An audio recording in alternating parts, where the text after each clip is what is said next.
Welcome to Present Poetry, a podcast where we sit back, relax, and enjoy some poets of the past and present. I'm your host, Erin Crittenden, and before we get started on this week's episode, I want to remind you that all of the material used in this podcast is either public domain or used with permission from the author or the author's estate. It's a fun time for all ages, so sit back, relax, and get ready to hear this week's featured poet.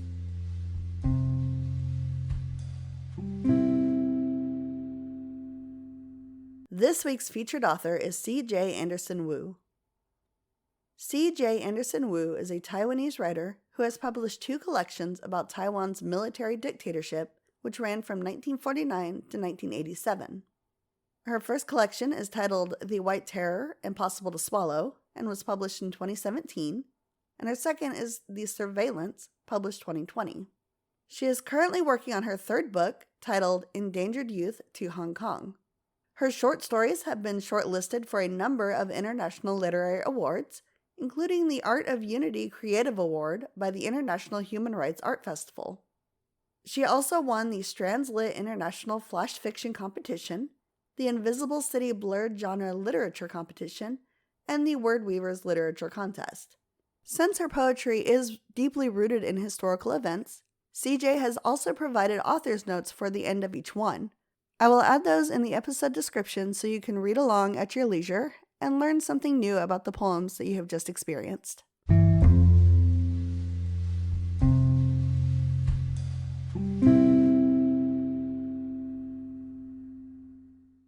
This poem is called Candle Glow in Ukraine and Hong Kong.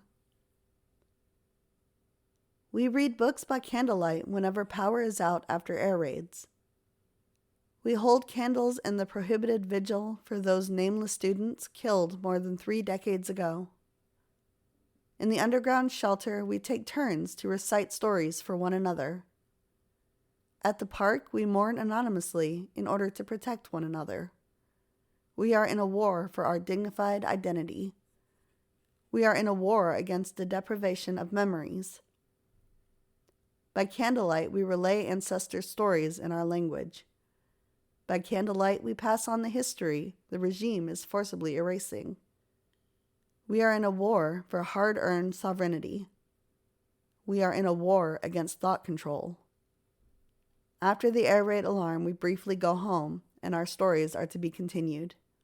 As police approach, we disperse into the night, and our struggles drag on.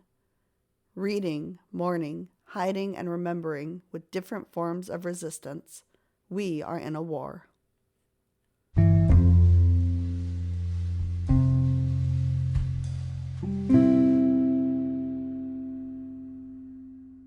This poem is called Footprints Left by Your Body Heat.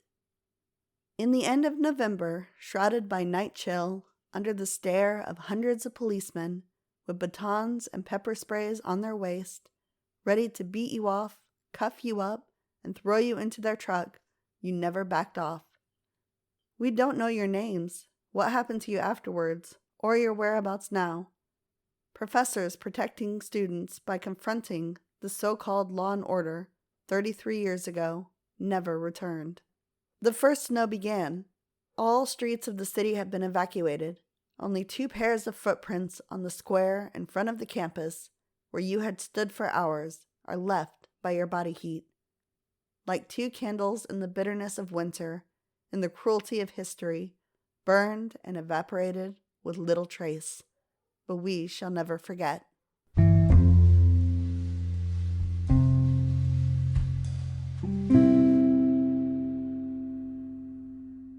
This poem is called Secrets of a Wounded City. The city is too quiet to be real.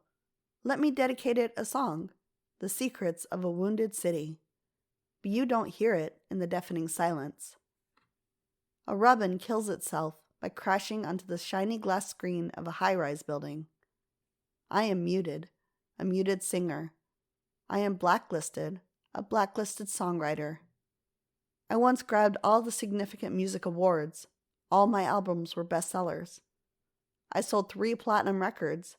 My wealth accumulated like I was printing money, not even a decade ago. But I was arrested 3 times. I am on probation and under surveillance. I was not a drunk driver, nor was I in possession of weed, but there was a certain misconduct in the eyes of the authorities, colluding with foreign forces to produce and distribute seditious materials. The seditious materials were an independent news outlet I helped fund. The foreign forces were our international correspondents and readers. Democracy is seditious. Freedom of speech is seditious. Human rights are seditious. I lost the contract with a multinational cosmetic corporation. I understand they couldn't miss the huge market. I didn't have the face to wear their makeup anyway. I am banned from performing in many countries. Few governments can afford to offend my ruler. Touch a blade 1 millimeter from its edge, you won't be hurt. But I can't control myself, for the truth is there, edged.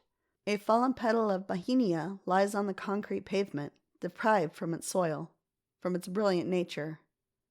Let me dedicate my song to this wounded city. It is too quiet to be real.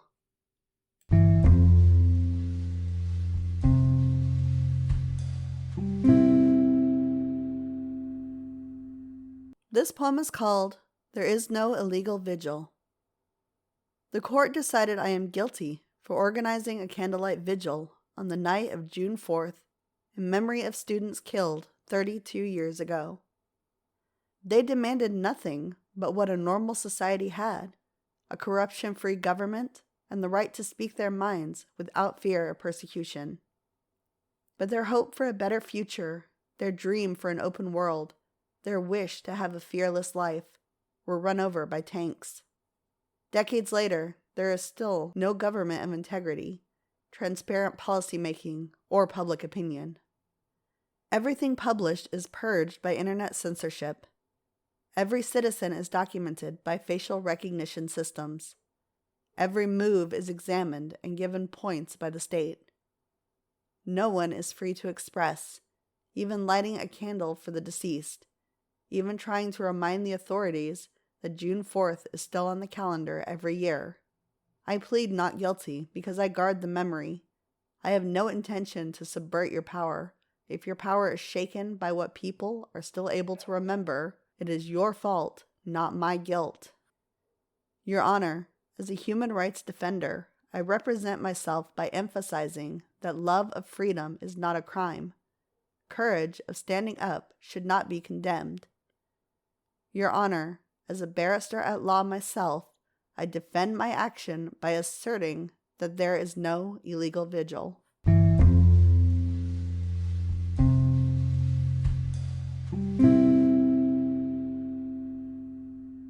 This poem is called I Am in Your Prison. Provided with 3 meals a day at fixed time, and 20 minutes outdoor in the morning, half an hour in the afternoon. Washing, drying, and ironing clothes, linens, and towels used by strangers who thought the service was from professionals. After dinner of tasteless food, before the light is put out at 9 sharp, we have 2 or 3 hours to ourselves. But we are too young and too hyperactive to meditate in peace. Books available are quite boring for our bloody taste. The fake version of Streams in the Desert is too late to save us from our faltering and tender age, and Catcher in the Rye, that is close to our purposeless mindscape, is banned. We are encouraged to write letters to our parents who are disappointed by our misconducts, or to our siblings to apologize for the troubles we brought to them. We are advised to confess our regret and take oath that we are new persons after being corrected. So I write and write, unstopped, even after the light is out. Not to admit my fault, but to maintain my mind from physical confinement, to grab the last freedom I am still left with, to break away the contamination of your political propaganda and to engage you. Dear censorship officer, by reading tons of my writing daily, my creative and resistant thoughts, I am the one redeeming you with imaginative ideas. You are in my prison. Thank you for listening to this week's episode of the Present Poetry Podcast. If you enjoyed the show, feel free to like us, leave a review, or share us on social media. If you are a poet or you know someone who is, we would love to hear from you. You can reach out to us or submit your work through our website, which is www.present-poetry.com. Again, that is www.present-poetry.com. We can't wait to hear from you.